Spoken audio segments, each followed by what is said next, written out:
မင်္ဂလာပါခင်ဗျာ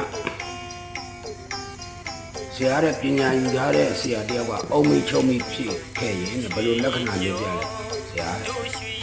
ဘယ်အုံမိချုံမိဖြစ်ခဲ့ရင်ဘယ်လိုလက္ခဏာမျိုးပြလဲဆိုတာကနောက်မှပြောပြရပါမယ်နော်ဘာကြောင့်အုံမိချုံမိဖြစ်တာလဲဆိုတော့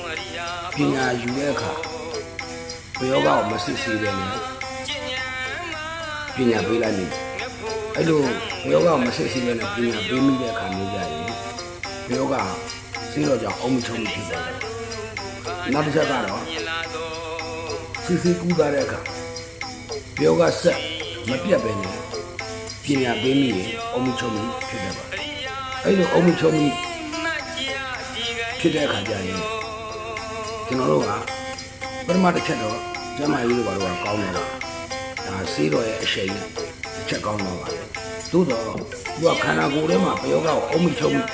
ဆေးတော်နဲ့အုံမိချုံမိဖြစ်နေတာဖြစ်တဲ့အတွက်ကြာလာတဲ့အခါလိလန့်ထိုင်းမှန်ကြီးအကျော်တက်ခြင်းကျမကြီးမကောင်းခြင်းအိမ်မက်ဆုံးမှဖြစ်ကျွန်တော်လောက်ကစီးပွားရေးဖွင့်ဆိုခြင်းဘက်ဖက်ပါပေါ့နော်အဲ့လိုဖြစ်တတ်ပါတယ်ဒါအုံမိချုံမိဖြစ်လာတဲ့အခါကျရင်အဲ့လိုဖြစ်တတ်ပါတယ်နောက်တစ်ချက်ကကျွန်တော်တို့အုံမိချုံမိဖြစ်တဲ့အခါကျွန်တော်ဘယ်လိုပြုရမလဲ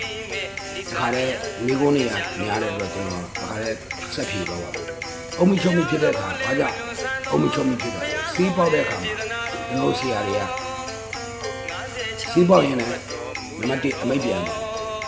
ဒီနေ့သားရဲ့ခန္ဓာကိုယ်ကိုယ်နဲ့ကိုယ်ပါနာမကောင်းတဲ့တိုက်ဆိုရင်ပြောကစကုတ်စပတ်စက်ကြီးစက်ကြံရှိချက်ချင်းမီးလောက်ပြကြစက်ကြောလာပြီးလို့လို့တယ်အပြီးရင်ငါစင်းနဲ့တဘိုးမခံရရဆိုပြီးတော့အမိတ်ပြန်ပြီးတော့မူလာဆိုတော့ခေါင်းအမိတ်ပြန်ပြီးတော့စီးစက်ချတယ်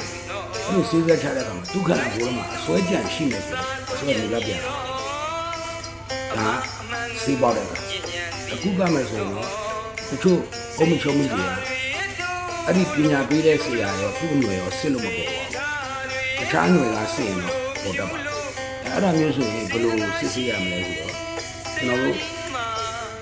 ကိုယ်တည်းအဲ့လိုဖြစ်နေတယ်ဆိုရင်စစ်ဆေးလို့မပေါ်ဘူးမပေါ်ရင်ယောဂမရှိဘူးအုံမချုံမိဟုတ်လို့တတ်မှတ်လို့ရပါဘူးခိုင်းတော့ကြောင့်အဘဘိုးတော်ဟန်ပြင်ပပြီးတော့ကျွန်တော်ဒီမိမိပညာပေးထားတဲ့စီးဆောင်များကိုခိတ္တအဘကိုတောင်းနိုင်ပြီးတော့ရုပ်သိမ်းခိုင်းရပါမယ်ရုပ်သိမ်းခိုင်းပြီးပြန်စစ်ရင်အဲ့ဒီအုံမချုံမိကိုပြီးပါတယ်ပေါ်လာပြီဆိုရင်တော့ကုထုံးတိုင်းနဲ့ဆက်ပြီးပါမှာအားလုံးမင်္ဂလာပါ